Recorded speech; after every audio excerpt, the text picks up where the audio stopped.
Good afternoon, everyone. This is Laurel Donnellan with Bright Livelihoods. I'm very happy to have you today for our summer vocation camp. Really excited to share with you some information that will help you get from where you're at now to closer to work that you will love. Just a few housekeeping notes. You may want to have some note paper or a place on your desktop or your smartphone where you take notes. And it's always helpful if you're with this application, if you have less windows open. So you may want to close down your other windows so you can focus on this program, and also your software will run better. So we're going to explore our method today. We're going to delve deeply into 5 keys to developing career mastery. Career mastery is actually moving to and having work that you love. We're going to explain 5 strategies for helping you out in the world create career mastery in moving ahead with your work and your career. And then most importantly, develop an action plan for how you move these ideas forward into your life for the next 7 days. Please ask questions. There is a question box on the bottom of your panel, and that is a great place to communicate to me if you have any questions. Questions about what I'm explaining, but also any questions you might have about your own career. This is love to have as much interaction as possible. So we'll get started.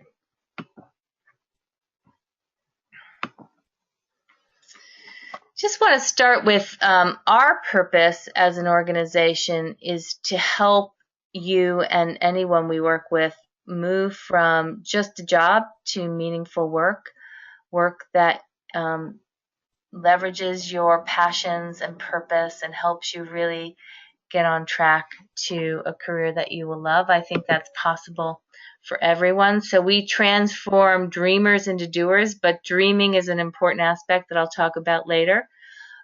So you can use your authentic talents for what you love and making that into work that you love.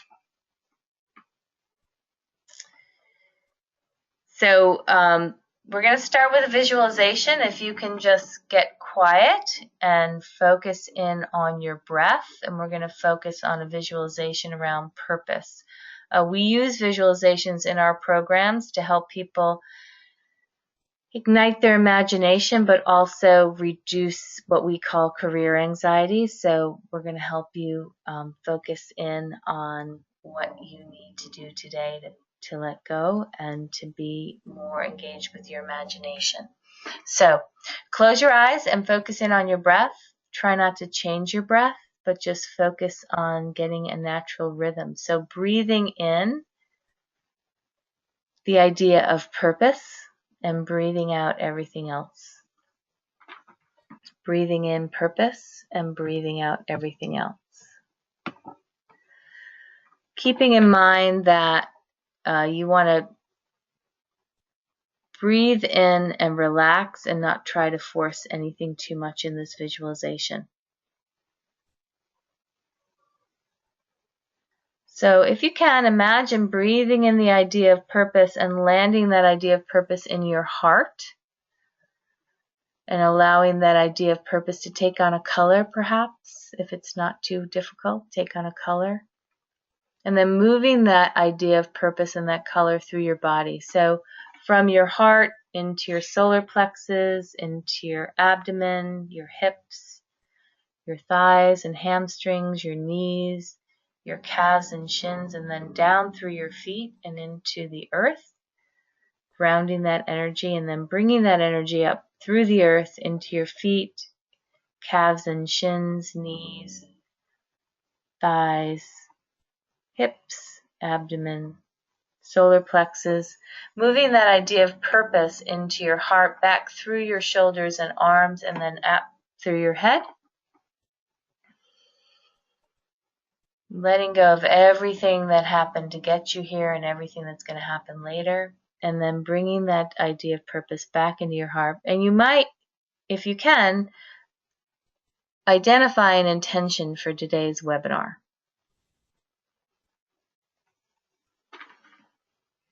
And then come back to the webinar.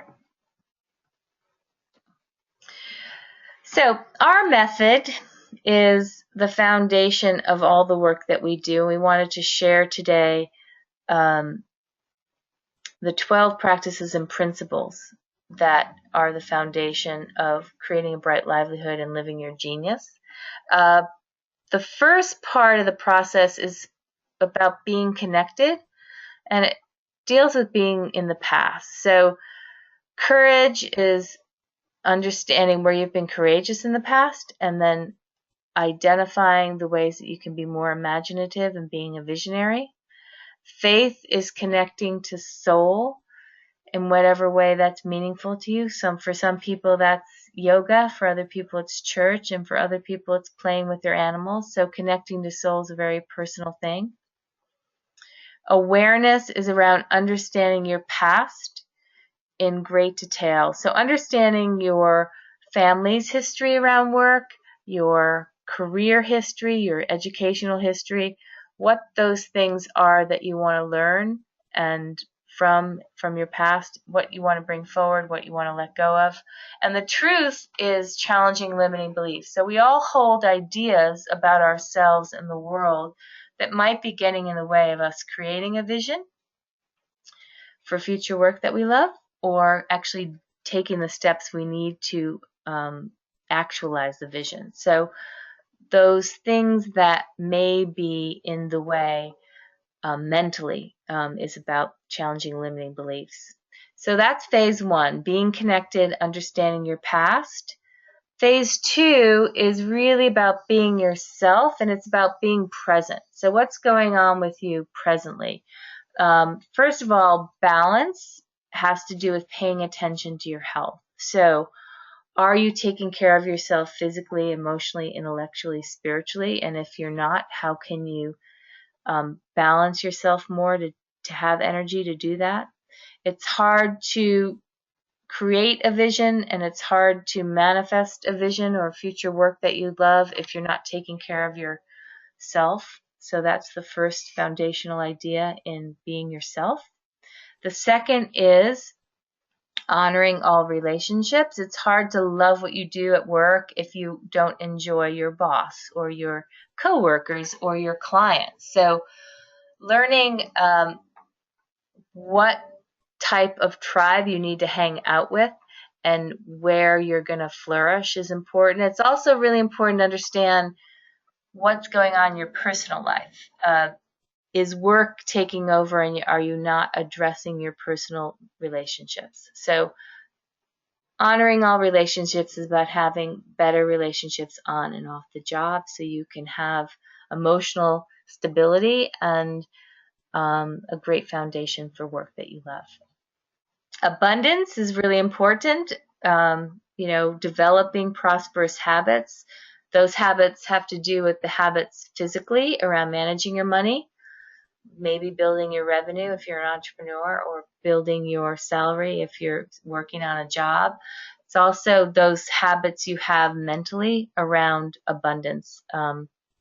Are you feeling abundant? Are you practicing abundance in your life? So mental and physical ideas around money, really important. I don't believe do what you love and the money will follow, because I've worked with so many clients that have a calling that may not be the best paying. I mean, parenting, teaching, being with little kids in nursery school, they're not going to necessarily buy you a very luxurious life, but it can be a very abundant life if you can learn to manage your needs around money with your calling.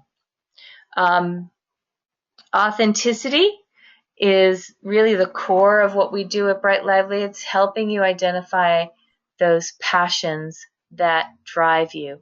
And we identify 4 different types of passions. So the first is, what are you curious about? What are you interested in? What do you want to learn?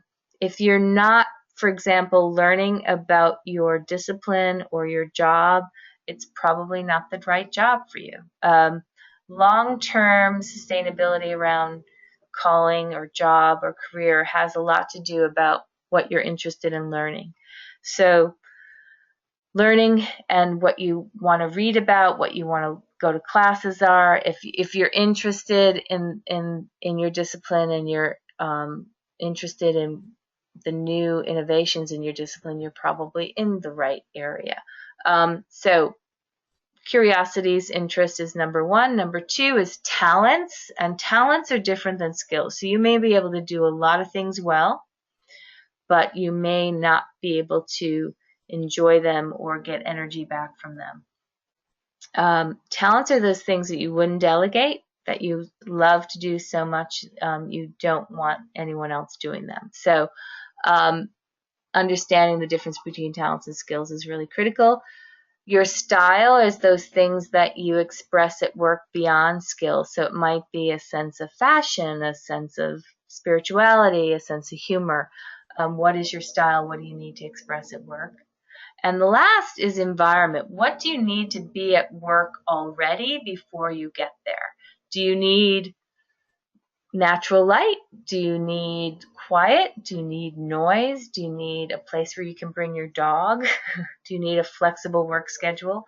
Do you need inspiring leadership? So environment is the place at work that you can create or someone else has created that's the right culture fit for you. So those are all about authenticity and finding and developing your passions.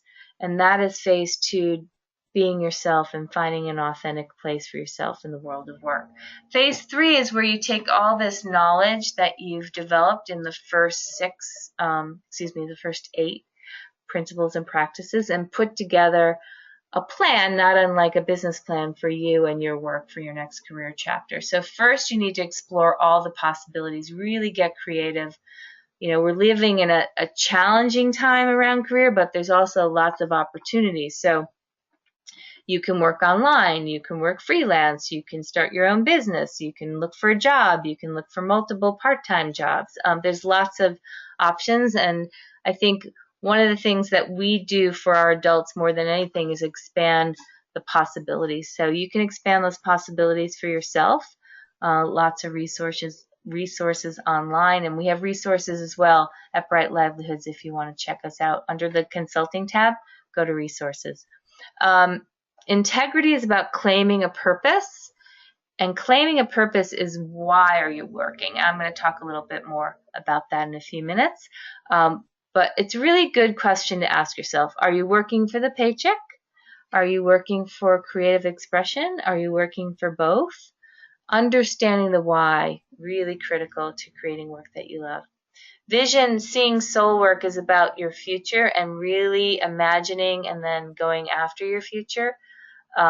Instead of aimlessly going from one job to the next, it's really important to create a vision for what you want to create, whether it's within your organization or creating your own organization. Commitment, doing remarkable work, is really where the rubber meets the road. It's taking all this self-knowledge and research that you would be doing around really creating a solid plan for your future and then taking those steps to get to where you're at now to where you want to be. So that's the foundation of all of our programs, and I also want to delve a little deeper here into 5 keys around career mastery. Again, career mastery is, I think, available to everyone. Career mastery is defining what you want out of your next career chapter, going for it, and then getting on a trajectory to work that you love every day. The first is to define soul work. So in studying other people's work, I found that I really needed to develop my own language so that I could help people who are struggling with these ideas. So we have remarkable work and unremarkable work. If you look at the rain on this graphic, unremarkable work has to do with work that is draining you. So it might be not sustainable financially, it may not be sustainable emotionally, or both. And often the first step to getting into remarkable work, which is sustainable and enjoyable and the right direction for you, is letting go of unremarkable work and getting underneath this umbrella. So underneath the umbrella of remarkable work, there's two different types of work. There's soul work, and that is the goal for all of our clients, is to figure out the absolute best use of your passions and purpose. That is soul work. And then creating a plan around that. So it's really important to figure out what your passions are and figure out what your purpose is so that you can define your soul work. Bridge work, unlike unremarkable work, bridge work actually allows you the time and energy to pursue your soul work. So sometimes our clients need to do something for a while so that they can get the skills and mastery needed to do their soul work for money. And sometimes, soul work doesn't pay very well. So occasionally someone might realize that their soul work is acting in a local theater company, or gardening, or volunteering at their church, or taking care of their children. So they have to supplement that income with bridge work. Bridge work is still remarkable, though. It's still sustainable, and it allows you space and time for your soul work. So key number one, defining your soul work. And that is a journey. It doesn't happen necessarily quickly, but it's really important. Key number two is balancing this idea of economic and emotional sustainability. So if you can think about this, you can figure out which quadrant you're in. So quadrant one are people that really enjoy their work, but may not be making it as far as economic sustainability. So they're not paying their bills, or they're behind on their bills, they may be getting in debt. That's very stressful. That's quadrant one. Quadrant two is where you want to be, and that's balancing economic and emotional sustainability. So it's people who like their work, who are also paying their bills and building the type of wealth they want to. Quadrant three is where most of our clients, that's not true. Quadrant three is where you're not economically or emotionally sustainable. So that can be very draining, and we have to help you move out of that as soon as possible. Quadrant four is actually where most of our clients fall. For whatever reason, we attract these people. People who may be making a good living but want more meaning and more emotional satisfaction out of their work. So I see that there's a question. So yeah, you can tell me what quadrant three you're in. So if you're in quadrant three, the idea is to look at other options, because that your current situation is not going to be sustainable, and it's actually going to create something that we're going to talk about on the next slide, which is career anxiety. So career anxiety is created by feeling under pressure all the time, or most of the time, around your career choices. It could be that you're working for someone who's not supportive. It could be that you're working a lot, but you're not meeting your financial obligations. It could be that you're in a job, but you're feeling like you're not keeping up with the rest of your company, or you're being pushed out. So there's lots of forms of career anxiety, and there's lots of reasons for it economically.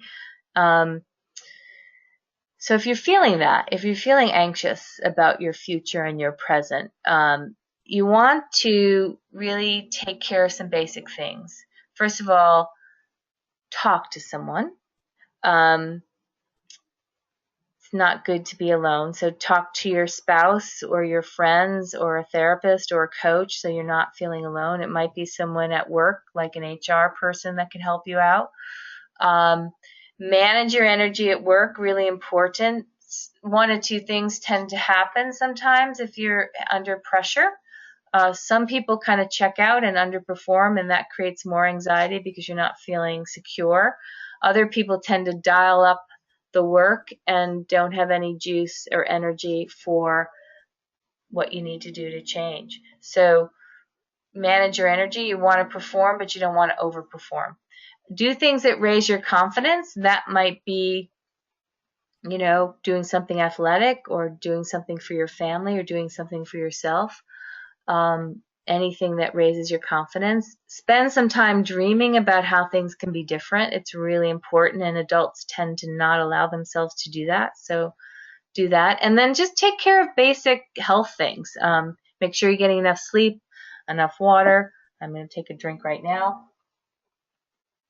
Enough exercise, eating enough nutritional food, all really important things. So take care of basics. So reducing career anxiety, the third key. The fourth key has to do with what we call the 3 R's of career mastery. This is a practice to create change. Excuse me.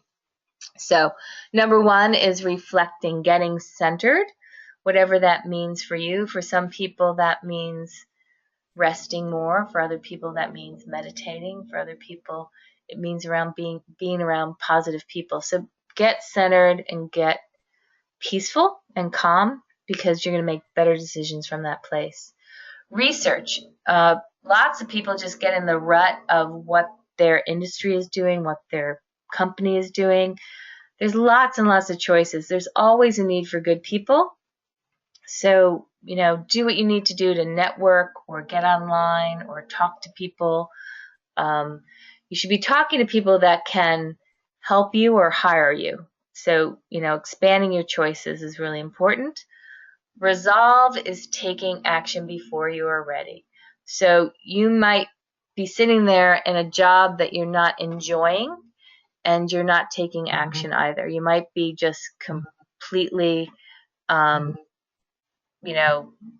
completely unhappy, but not, also feeling frozen. So taking actions before you are ready might look like, applying for a job, talking to your spouse about your unhappiness, exploring having your own business by interviewing some entrepreneurs. So action's going to help you feel better. And the key, number 5, is what I talked about earlier, is knowing your purpose. So really spending some time, like, why are you working? And is that reason good enough? For some of our clients, they shift into a purpose that has to do with improving the world. So they might want to leave a legacy, and they, instead of working for a company just to work, they want to do something with a social impact, whether it's starting a not-for-profit or helping the world be better by serving more environmentally safe products. So understanding your purpose is, and perhaps expanding your purpose, is a really key element. And just sitting with, why am I working now, and why do I want to work in the future? Really critical. So knowing your purpose is the 5th key. So those are the 5 keys to career mastery. And now I'm going to talk about strategies for taking your ideas and your reflection into the real world. So if you're looking at working at a job, and you're unhappy in your current work, you might want to think more about this environment that I talked about earlier. Figuring out, where are you going to thrive? What kind of culture are you going to thrive in? Maybe you need to work for a company that has a social impact. Maybe you need to work for a company that you can work from home. Whatever it is that you need, think about those things. And then think about companies. Instead of jobs and searching for a job, think about a company that's going to work for you. Like recently, I worked with a client in Austin, Texas, and we made a list of 10 companies that were the right culture fit for her, and she's going to go after meeting people in those companies and finding the right culture fit for her. That's a strategy. Becoming your own boss is a strategy. A lot of people now are starting freelance or entrepreneurial pursuits. There's a lot of support for that in local communities, and there's a lot of reasons for that. currently about 22% of our workforce is freelance or entrepreneurial, and that's shifting to 40%. So it'll be about 40% in the year 2020.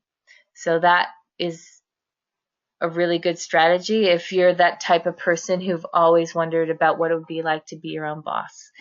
Choosing a portfolio career is thinking about multiple revenue streams. So some of my clients, for instance, have a day job and then they work on the weekends on their own pursuits, whether it's art or something else. Some of my clients have up to 3 different revenue streams. So if you're someone who likes to experiment with different things and is multitasking, and you might just give yourself permission to do that and think about that as an option. A strategic serial career is if you're okay with where you're at, it might be best to really dig deep into what you want to create next as a chapter and then start getting educated in the things you want to do while you're working. I did that. So I was a corporate human resource person before I started my own company, and my company supported me in taking some sabbaticals so that I could learn things I needed to learn to create my own company. So I also was able to, I had a great job and I had enough time to do some education while I was working. So you can be strategic about that if you want to, and think about, okay, what do I want to do next? And while I'm working, what can I do to prepare? Or if you're taking some time off, you can do that as well. The 5th strategy is to, if you're in something you don't want to pursue,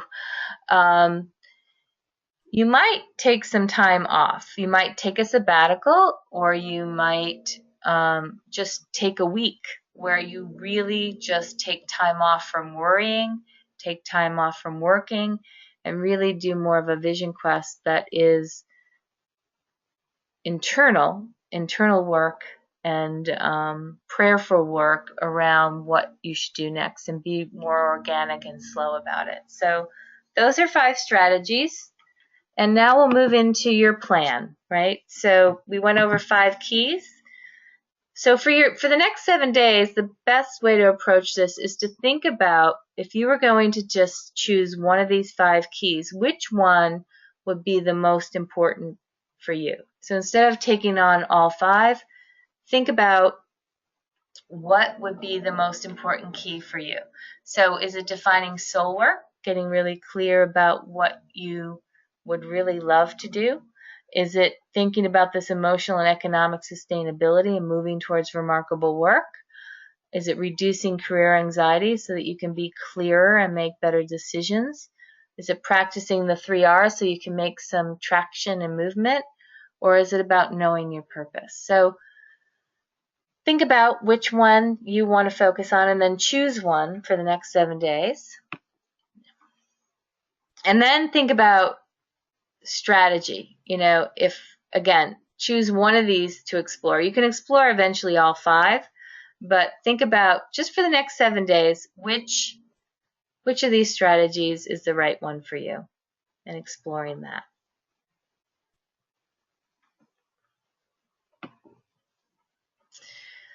You also might want to join us. We have a great program. We've just reorganized the program to make it more affordable and more accessible to more people. We're very excited about it. We just ran our first class that completed last week. Lots of people made great strides in 8 weeks. So we have 8 weeks of online group sessions. I'm teaching it. We go through the process. You get a workbook and actually work through all those steps in detail. At the end, you present a final project that has to do with your soul work. And we had musical performances and business plans and lots of amazing things, product demonstrations. And it's only $495 for the 8 weeks. You also get a Facebook group to support each other through the process.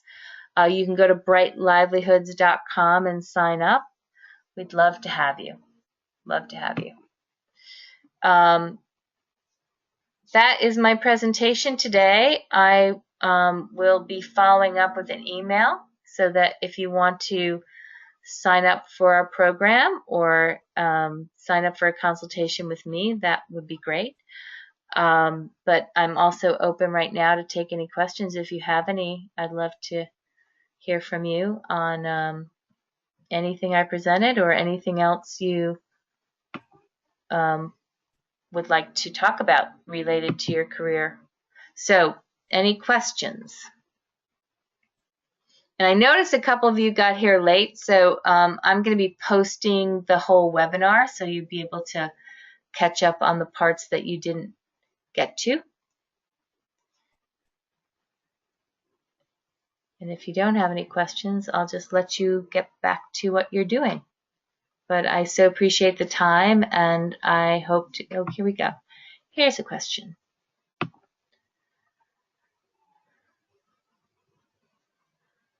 Well, so someone's asking, how do I know if I'm in soul work or remarkable work? It's pretty easy to know if you're in remarkable work or unremarkable works. Remarkable work is work that you look forward to and you get energy from. Unremarkable work is work that you're drained when you're drained. So the distinction between soul work is understanding, if you understand your passions and you understand your purpose and you can say, this work that I'm doing today is the absolute best use of my passions and purpose, then you're doing soul work. So, but you have to understand what your passions are, you have to understand what your purpose is, which may not be something that you can figure out today or in this seminar. But I think in the end, if you're doing soul work, there's really nothing else you'd rather do, and you really don't think about doing other things. You're just doing it. Hope that answers the question. Good question. Thank you.